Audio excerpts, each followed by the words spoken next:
Hi, Book Warriors. Thanks for joining us tonight. We've got Jess Dylan here with us to talk about her book, Death in Bloom. And Melissa and I were talking earlier. We both thought this was just an adorable book, and we had so much fun with it. The dog was cute. We loved all the characters, loved the setting. There was just so much to love about this. And we know you guys felt the same way. And we're going to talk to Jess about some of the things about the book. So I guess we could just launch right in. Do you want to start, Melissa? Yeah. Well, first I want to say I have my flower that I'm representing. It's from my garden. Beautiful. Yeah, it didn't bloom last year, and it finally bloomed this year. Okay, so that what? That's the one in your yard? Yeah, from your yard? Yeah, from right by the front door. We realized we pruned it wrong last year, so now I can't remember. I have to read about how to do it this year, but it grows on the old stalks. So it's like dead wood, and then you have this beautiful flower that grows from it. It's kind of wacky. Wow. Anyway, yeah, so here's my flower.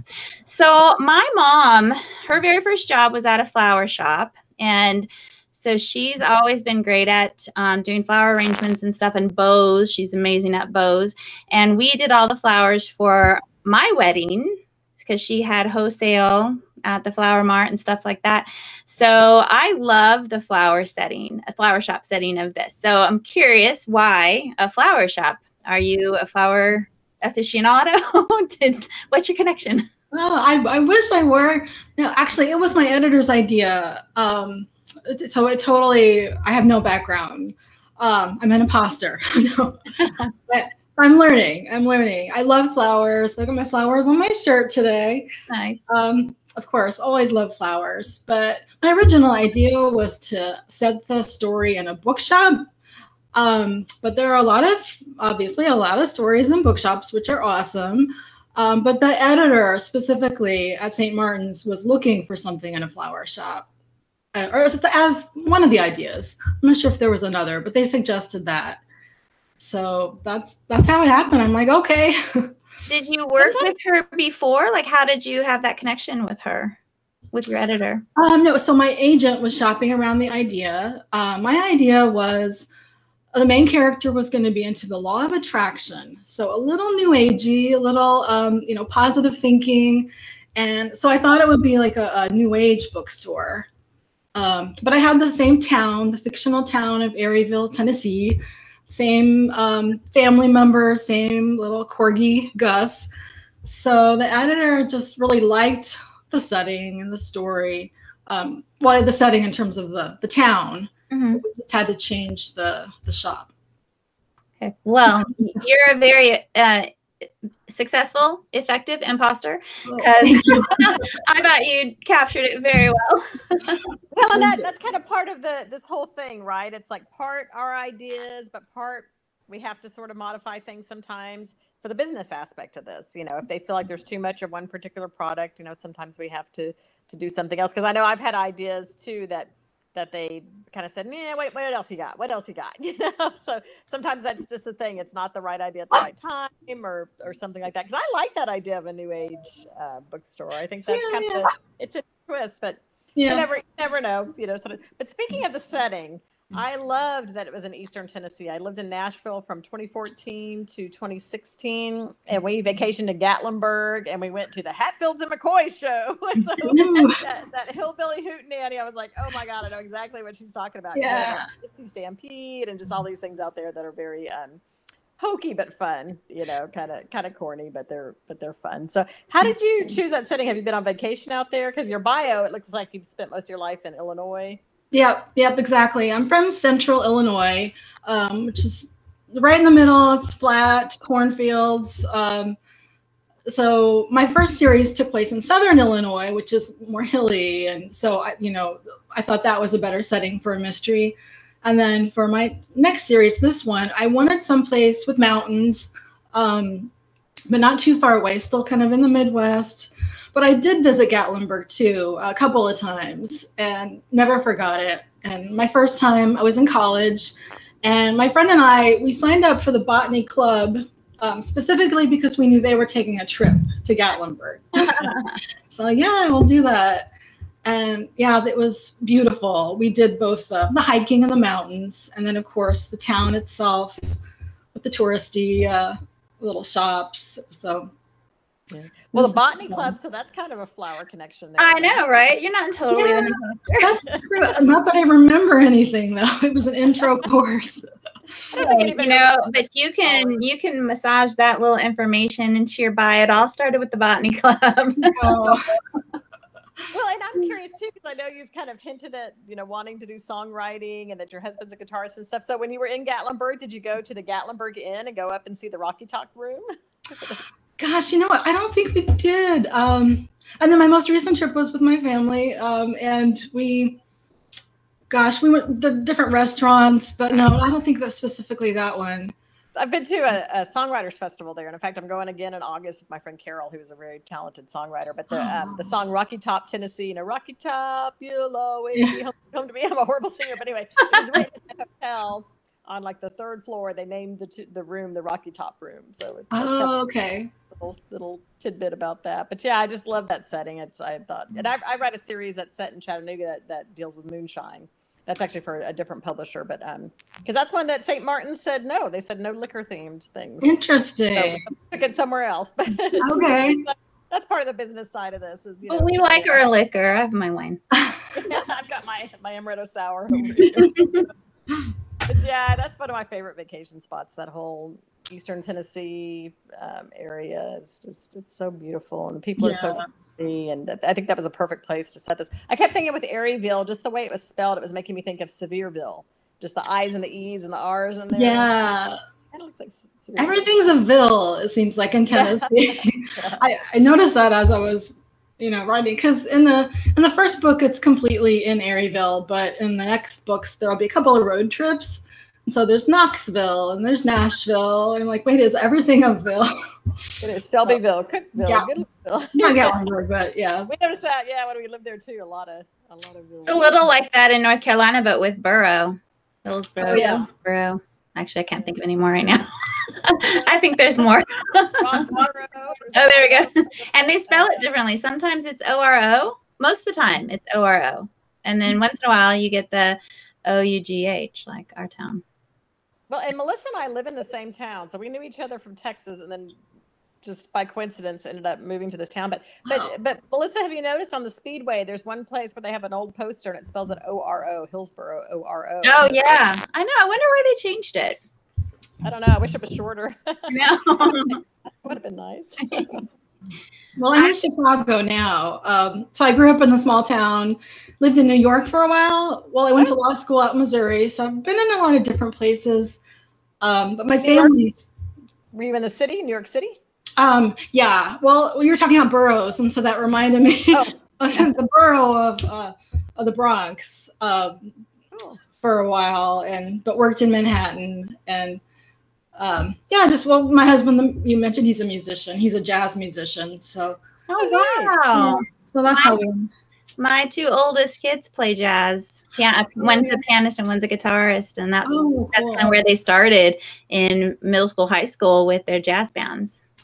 Yeah, cool. He plays guitar, so it's definitely a lot of music in our house. Yeah, that's cool. So you're in Chicago proper now? Yes. Okay. Yeah. My dad was born there in Chicago. Oh, really? Yeah. Oh, cool. In the city? Yeah, he was born right in the city, and they left when he was 12. Oh, okay. For warmer climate of California. Oh yeah, wow, that's the dream. Yeah. I've been through Chicago so many times and like stopped and seen the Bean and all that, but never had a time where I could actually like stay and look around. And I've been dying to do that because that riverfront area lakefront area looked cool, and I've heard there's just great museums and stuff, and just haven't had a chance, but it's on my list of places I want to go and spend some time.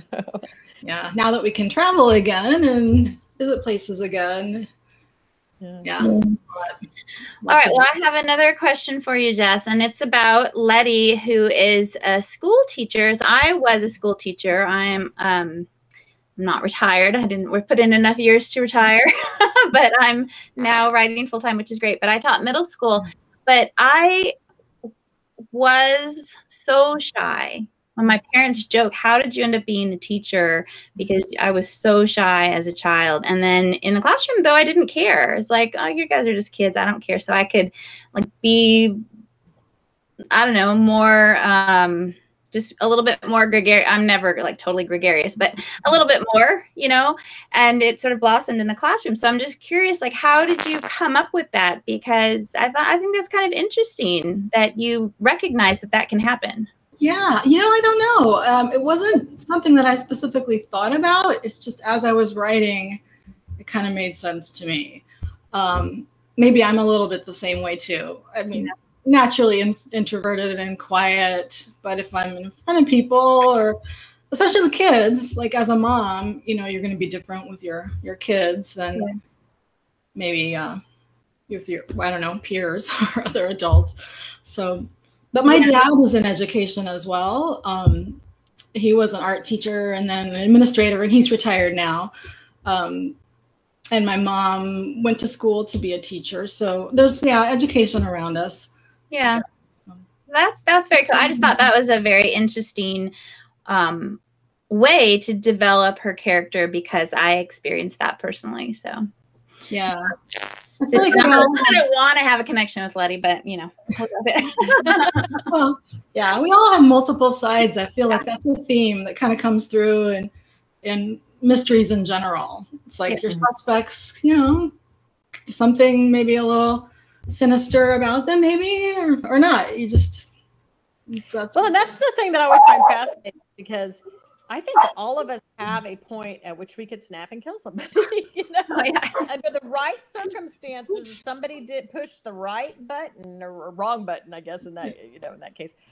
But so that's why it's, to me, it's kind of fun to explore this, like what would make somebody lose it, you know, because usually my murders in my books are not anything premeditated. It's kind of, you know, somebody flew off the handle and did something. Maybe I feel less guilty killing people like that. Yeah. Yeah, it's definitely something I think about with every book, because you're like, what's the motive? You know, why would they do that? Yeah. What would make them snap, or why would they plan it or whatever? Well, I'm curious about the woo-woo granny. I loved Granny and her kind of woo-woo stuff, and, you know, make the little packets and all that kind of stuff. And I know you have your Wicca series too, and I actually delve a little bit into that in a series that I have starting this fall, my Get Away with Murder, because you know, people up in the mountains, a lot of them are very into nature and worshiping nature and that kind of thing. So I'm just curious, you know, can you tell us a little bit about your experiences with kind of spirituality and that kind of, it's not a cult, but new age type spirituality and that kind of thing. Yeah, so it's something that I guess, I mean, on a personal level, I think maybe I've always been sort of a seeker, kind of, I think that's kind of what draws me to mystery too, is that sort of mystical and magical, you know, in real life, like in nature. So when I had the idea to write my first series, the main character is Wiccan, so I just read a lot. I got so many books and found these communities online. They're really great. And I do enjoy supernatural type shows and books. You know, I love Charmed, you know, the TV show and stuff like that. But since Wicca and witchcraft also are actually real, my first series was grounded in reality, with the main character being, you know, practicing real magic. And so Granny is similar in this series in that, you know, it's just what she does. It's just what she believes, believes in superstitions, but also the power of herbs. And I don't know, the main character Sierra would say that it's really more about what you believe, like it's your attitude, whereas maybe other people or the Granny might think it's the actual herb that holds the magic.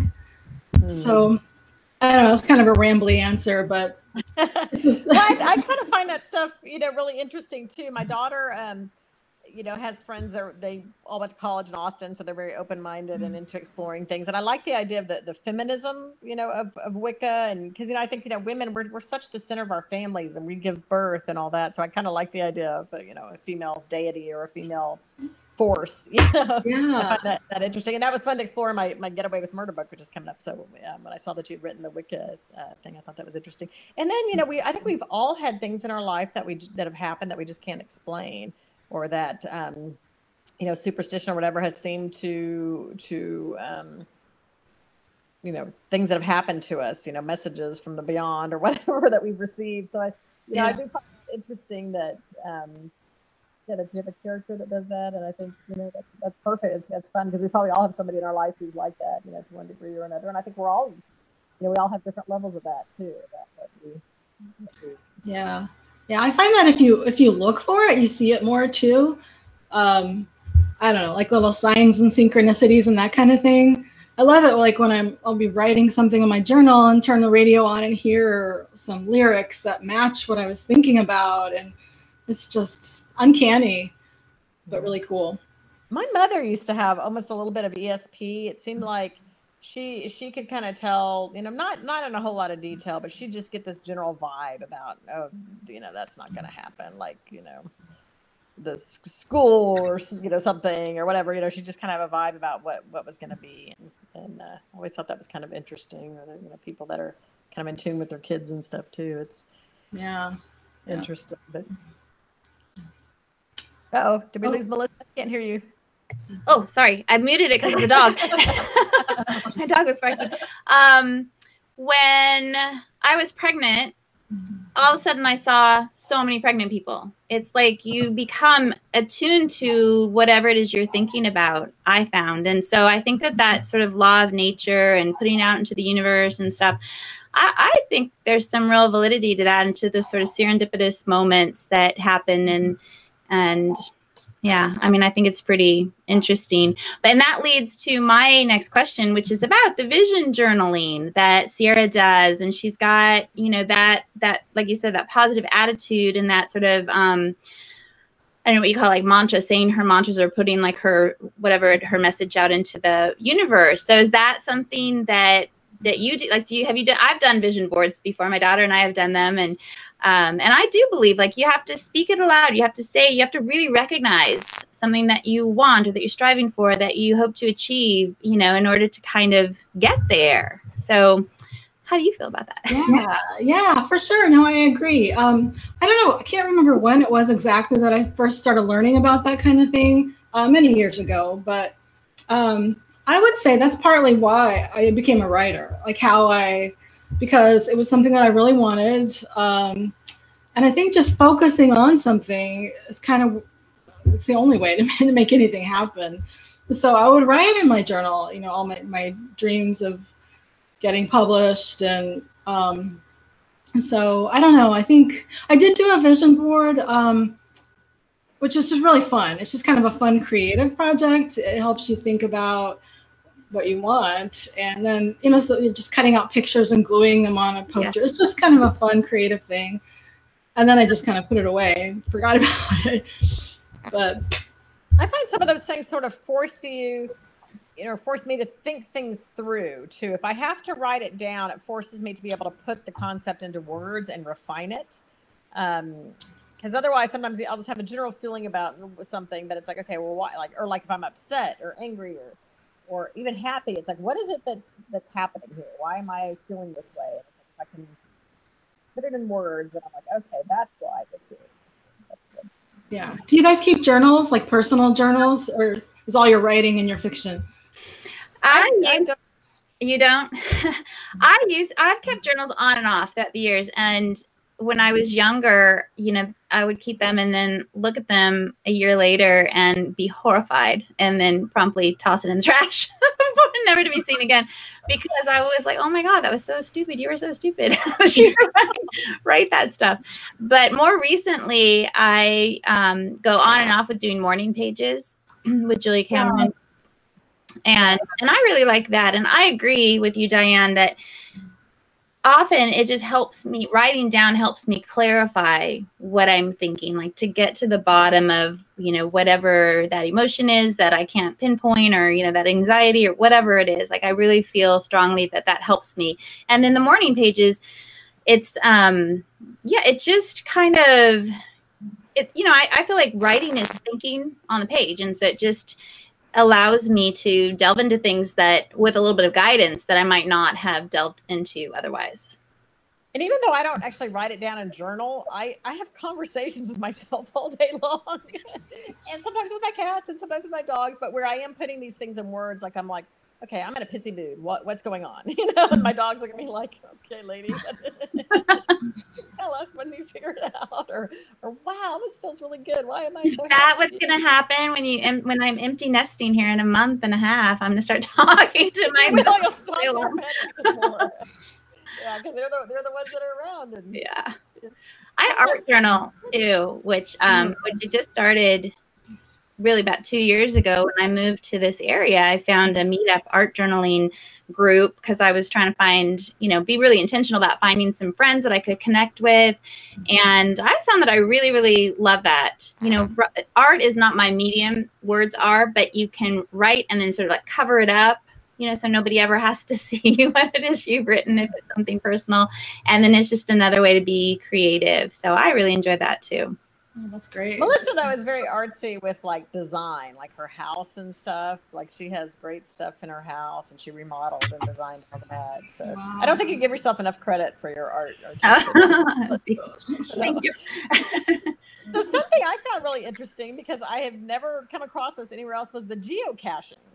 Because I had a friend back in Texas, and one day she was, this is kind of before everybody had smartphones. So this was, our kids were probably in like 4th grade. So gosh, when would that have been? Like mid 2000s or something.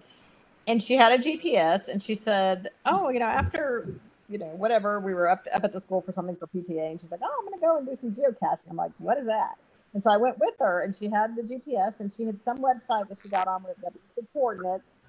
And we went to like 3 different places, and it was like one was kind of like out in the woods, and someone had left like a little milk jug full of just kind of like cute little figurines. It was kind of like a little gift for finding, like a scavenger hunt for finding the thing. And they all had little rolled up things in there that you signed when you found the cache. Diane, and then one was your sound is going in and out. Oh shoot! Okay, is this better? Yes.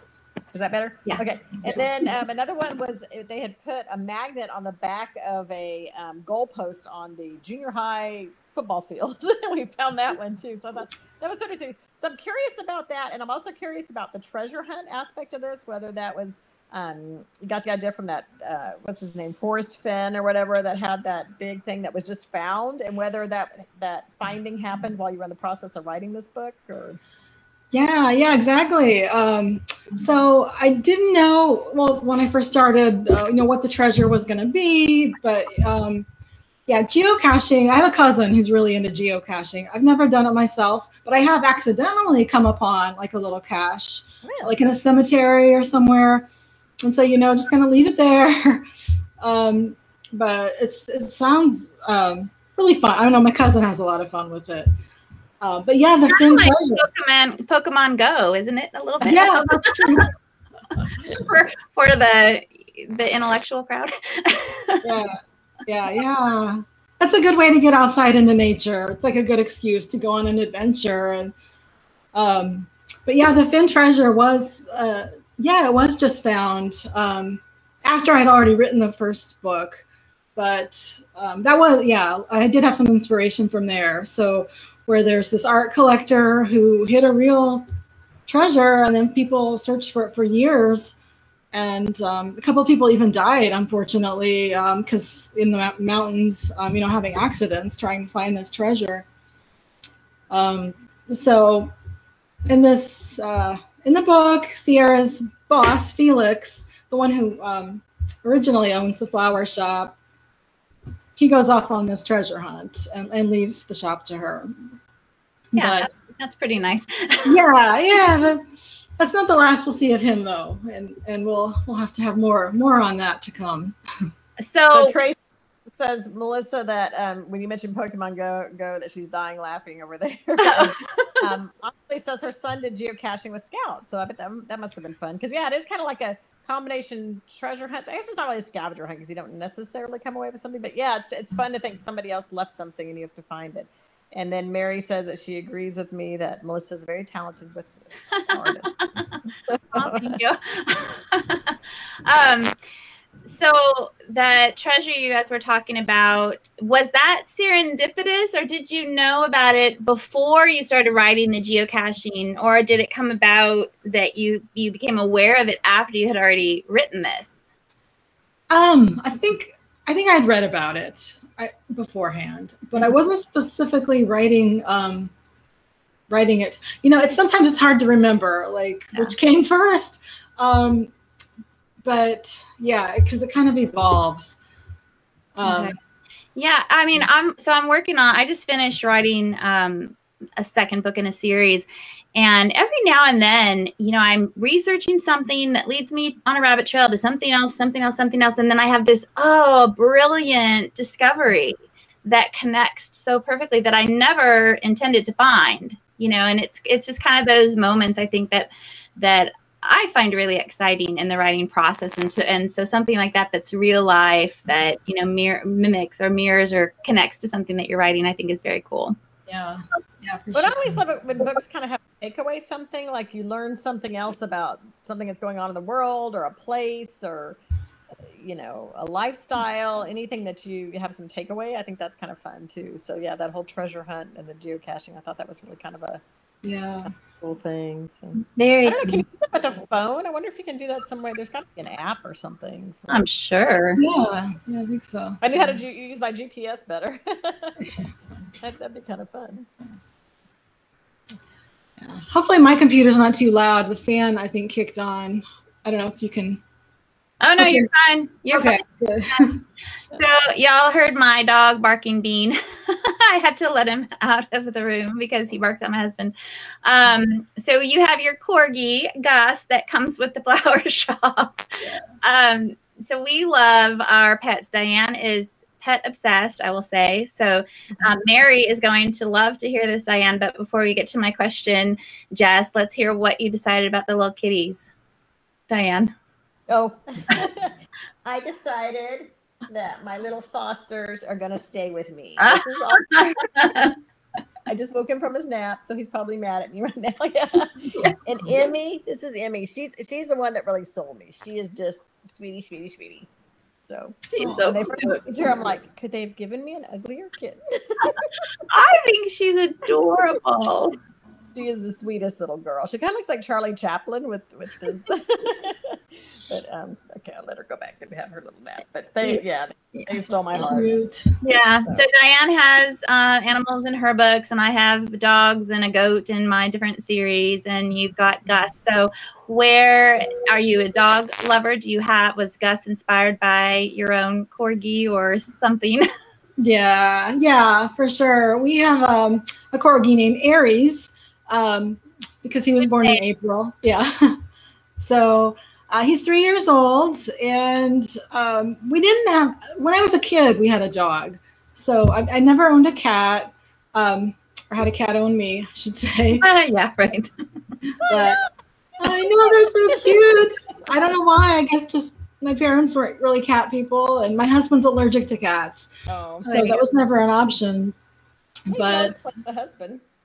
There you go. Yeah, I don't know. It seems like cats in some ways would be easier because, I don't know, our dog is high maintenance. We had guinea pigs for a while, which were more maintenance than I realized they would be. We had 3 guinea pigs, so a huge cage, and they had to have their fresh vegetables every day, and it was a lot of work. I've heard corgis have a lot of personality. Corgis are so fun. I didn't know, anything really about them beforehand, but ours is, he's sassy and sweet and loud and protective, and he has to bark at every time, another dog is walking by, so he's not quiet. So they're protective, right? They're herding dogs. He wants to, know where we all are, and likes to keep us together. How would you end up with a corgi? It was my daughter's just request. I don't know. It's something we thought about getting a dog, and then I don't know. My daughter loves dogs, and that was her request. So it's like, okay. It's interesting because we always had boxers. My husband and I had boxers. And we decided we had lost one and we wanted to get another dog. And so joined the boxer rescue, and they blacklisted us because I had lapsed on the heartworm medication. This was in Texas. And I was honest, like they ask on the form. And so stupid me, apparently I was honest answering, yes, I did have a lapse in the heartworm. They blacklisted us. So that's when a friend suggested that we try the pug rescue, which is what we did. So that's how we ended up with now a Chug and a Pug. Just never would have done that otherwise. Oh, wow. So I always think it's interesting to find out how you end up with the dogs you end up with. Yeah, it wasn't that easy to find a corgi locally. We ended up, I found a place online, a reputable place that breeds corgis that we had to drive to in Indiana. So. Yeah, I have a friend, they just adopted a Labradoodle, and they said the same thing. It was so hard to find, and they ended up finding a breeder too, because they really wanted this Labradoodle, and had to drive, I don't know, like 5 hours somewhere in North Carolina to get this Labradoodle. Super cute. Aww. Yeah. Well, it's funny because most of the animals that we have had, mostly cats, but even a couple of dogs have found us, and that kind of makes it easier when they find you. Like even these foster kittens, I just we signed up, just give us kittens, and they gave us these 2 kittens, so we didn't pick them. That almost takes the pressure off, I think. Yeah. Like, okay, they came into my life, and I didn't have to. Yeah. So back to the book. I have to admit, I was stumped until the end. For anybody who hasn't finished it, there's gonna be a spoiler, so cover your ears. But I would not have expected that it was Letty. I thought when her son was mentioned having the jobs, I just thought, oh, that's a red herring. That's just a little thing, because probably a lot of kids have, circled in and out of those minimum wage jobs at these places and all that. But a mother defending her child or feeling like people have done something that's made their child's life harder or worse, I could see that's a good motivation, because there's that mother lion that comes out, the mother lion, when you feel like something like that has happened, that your kid hasn't gotten a fair shake. That's something that might make you snap. Mm-hmm. Yeah, well, I'm always worried that it'll be too obvious. Like I don't want, you want to keep people guessing, but you don't want the reveal to be too out of the blue. It's got to make some sense. So I'm glad to hear that. yeah, it did. I kept thinking all along it was going to be Dina, because I thought there wasn't really anything that was necessarily like a motivation for her to do it, but I thought there's something we don't know, because every once in a while it seemed like she didn't quite want to pursue things, but probably just because she was smart and she didn't want to be breaking into places. Yeah. Like was a little hesitant, like, I don't think we should be going through this window. So she was probably just smart, but I kind of kept thinking there's maybe more to her than me. Yeah. So. That's the thing about first books in a series. Like it really could be anybody, because you don't know who's coming back as a recurring character. Like it could be the love interest or not, or the friend. So did you know that it was going to be her from the beginning, like from the get-go? As I was developing the characters, I always decide in advance. I mean, I didn't know until I knew, really. So as I I am more of like a discovery writer, or I don't outline everything, but I do my character list and come up with the suspects and the culprit in the beginning. Same, but sometimes I find that I get surprised in the writing process. And so, for example, the book that I just finished, there were 3 potential people, and I was not sure which one did it and which one then that I wanted to have done it. And it was actually somebody that I was pretty surprised. Like the way it evolved, I was like, oh, I don't really want it to be this person, but yeah, that makes the most sense. And so darn, sometimes it just happens. Often I know who it is. I would say most of the time I know who it is, but once in a while I get surprised. Wow. Yeah. I love that when there are surprises, though. It's like, I didn't know that was going to happen. Yeah, exactly. Sometimes I find my surprises are more like, all of a sudden I realize, oh, there's a theme here. There's a theme of these things. Or, oh, somebody that's around that, I wanted to make them a suspect, but I couldn't think of a way. All of a sudden, I'll think of a way to kind of throw them in. Like that kind of happened today, this one guy and the thing I'm working on. I'm like, oh, okay, this is how I can kind of show that he's up to no good, maybe, whatever. But I'm more of an outliner. I have to kind of know where I'm going and have a pretty pretty good route, or I panic. Oh. But I'm with you, Jess, that I fear that it's going to be too obvious also if I know and all along, which, you know, then I just have to work extra hard to make it not so. But that is a concern I always have. Do you ever feel that way, Diane? That since you know who it is? I think always, because, yeah, when we know who it is, we're like, oh, you know, yeah, it feels obvious just because we know which clues, how to weigh clues. But really, you know, then when you get reviews and people say, oh, I didn't know until the end, or, you know, then it's like, oh, okay, good. It wasn't, you know, it was just me. Yeah. Because I was talking to another author from here in Hillsborough, Ellery Adams, and she was saying that she doesn't know. She'll have a list of characters, and then when she gets to the end, you know, as it's kind of coming to its fruition, she'll decide, and then she'll go back and maybe plant a few little more things for that character to kind of bulk up a little bit. But I can't imagine writing something and not knowing to the end. But maybe I should try that sometime, because sometimes different processes work, and for even every book is a little bit different, it seems like, what works for each book. That's definitely true. Yeah. So what are you working on? You mentioned the second book in the series. So what's going on with the series, and then what else are you working on?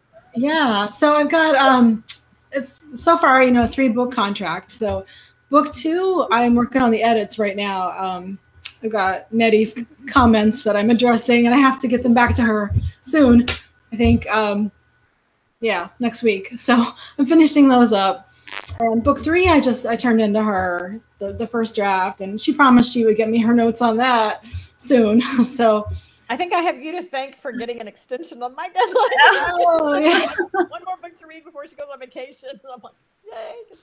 Okay, so wait, so she's doing edits for the second book. How far, like first read edits? No, she gave me her notes, for the first read edits for the second book. So I'm addressing her. Already written book 3. Wow. Yes, yeah. So I got an extension on book 2 also. But she wasn't ready to read it anyway, so it worked out. So what's the title of book 2 and 3? Book 2 is Petals and Poison, and book 3 is Fatal Flowers. In my mind, I had a singular fatal flower, but it's fatal flowers. I have to keep reminding myself. Those are good. I love the pun on the cover of this one that, you know, it's something about once in floral. Once in floral. Yeah. I know, they're so funny. They're so clever. Yeah. So you write your other series? Is that, I didn't even know that you had this other series. So yeah, so Kensington didn't continue with it. That's why I started with the new one. So there are 6 books in the first series. And so I would say it's on pause, or it's, you know, we'll see if I go back to it.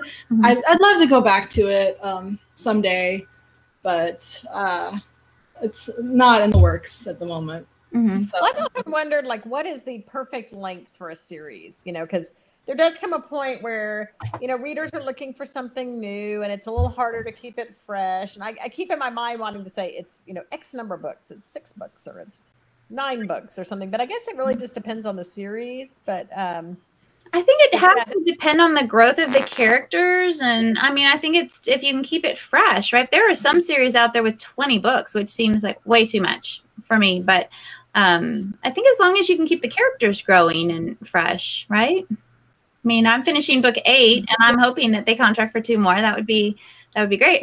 But I have no idea if they will. But I always think it's hard to know, you know, those overarching development things, because you don't know how long you're going to get. Right. So trying to figure out, you know, it's like always by the end of a contract, they need to be at a good space. Yeah. They're setting sail into the sunset. But you don't even know by the time you finish writing that final book in your contract, you don't know if it's going to keep going. So, and that happened it happened with yours too, Diane. So it happened with my magical dressmaking, where, you know, the relationship is coming together at the end of book 6. And well, what happened? You know, I didn't get to the final part of that because then they didn't continue the series after 6 books, and then you just are going through that with law enforcement. Yeah, so I'm going to see about doing one more and wrapping up all the loose ends, because I had already kind of planned it in my head, and I feel like I've got this wasted material right here in this this lobe of my brain. But I have to make sure I can do it legally within the terms of my contract and stuff. I think I can, but I think you can. If they opt not to continue it, then I think you can. Yeah, so this is a very interesting business to be in as a writer, because it's part creative and part, business, and and we couldn't do it without all you readers who are watching right now. So we really appreciate you guys. Yeah, I don't know if we can, we're good at expressing things in words, but I don't know if we can ever let you know truly how much you guys mean to us, because we wouldn't be able to do this if people weren't buying our books and that's true. We need you writing reviews and all those things. So yeah. So Jess, you're a lawyer? I am. Yep, that's my day job. You and Diane have that in common too. She's a smarty pants too. I feel super undereducated. I got out of the game though several years ago, and even before that, I was a very low-powered lawyer. I worked on a hotline, but I enjoyed it because it was kind of nice. I worked for a company that did like legal insurance, so people could call in and ask questions, and so it was really nice getting to talk to everyday people about everyday questions that they might not be able to talk to a lawyer about. That wouldn't be cost effective otherwise. So, and my favorite part was when I could talk to somebody and they're like, "Oh, you made me feel so much better," because kind of take the pressure off them. I did a lot of tax work, so people get a letter from the IRS and they freak out, and I could go, "Oh, well, this is actually really simple to solve. Here's what it, the response needs to say. This is what they're saying," because the IRS letters never make sense. People. To normal human beings, you have to be a tax nerd like me. I can make people feel better by giving them a jar of pickles. She makes the best pickles. Yeah. Have you started any more this year? Or no, we had our first 2 cucumbers, so not yet. No, we have a ways to go. So what kind of law do you practice, Jess? So I'm a government lawyer doing environmental law. So in a local government agency, we enforce the local environmental laws. So I get to do some policy work. So drafting new ordinances. That's my favorite part, is where I get to put my writing skills to use. And but we have inspectors in my department that respond to citizen complaints about businesses that are causing an odor or some other pollution. So we write tickets, and then I work with the city's law department to enforce the tickets, and so cool. That's an important thing. Yeah, if laws are meaningless if nobody's enforcing them, so it's so that's good that there's that's happening too. Do you think you'll do a lawyer series, like featuring a lawyer character? Well, my Wiccan character was a lawyer too, okay. But I had her do family law. Yeah, I know, but not doing what I do. So it was kind of, actually had a lawyer friend read for me that series to make sure I wasn't getting anything wrong, because I had her practicing family law, which I've never really done except for a part-time job in law school. But anyway. But different. Every area is very different. Yeah. And I do try to keep my day job separate from my writing career. So I don't plan on doing anything that's going to be too true to, my day job. But and so you have kids? I have one. Yeah, actually, like you, about to go to college. Oh, we're all nesting. We need a Zoom party, cocktails. Is she going close or far away? Actually, not too far. About a 3-hour where I went, which is Eastern Illinois University. So I'm in Chicago, and that's downstate, where my parents still live, and I have sisters and family down there. Yeah. So that's cool. That's great. Far, but not too far. Yeah, that's perfect. Yeah, ours are going to be about the same, like 3 hours and like 4 hours, 2.5 hours and 4 hours. We have 2 going to college at the same time. One took a break, and so she's going back, and then the other one's starting. So opposite. One's going to be at the beach, one's going to be at the mountains. So we have places to go. Vacation. Yeah. So my kids were like, we want to be as far away from mom and dad as we can. So we moved to LA, and one's in Montreal right now, but he's moving to Vancouver in August. So Vancouver, British Columbia. So he doesn't want to be in the same country. I'm sure that's not the truth. Nothing personal. I guess we'll just have to to deal with that. So yeah. Well, thanks so much for being with us tonight. This was really fun, and we love the book, and can't wait for the next one to come out. And thank you. Stay in touch. Let us know what's going on, and we'll spread the word. Yeah. Cool. Thanks. This was fun. So nice to meet you. You too. Thank you. Bye.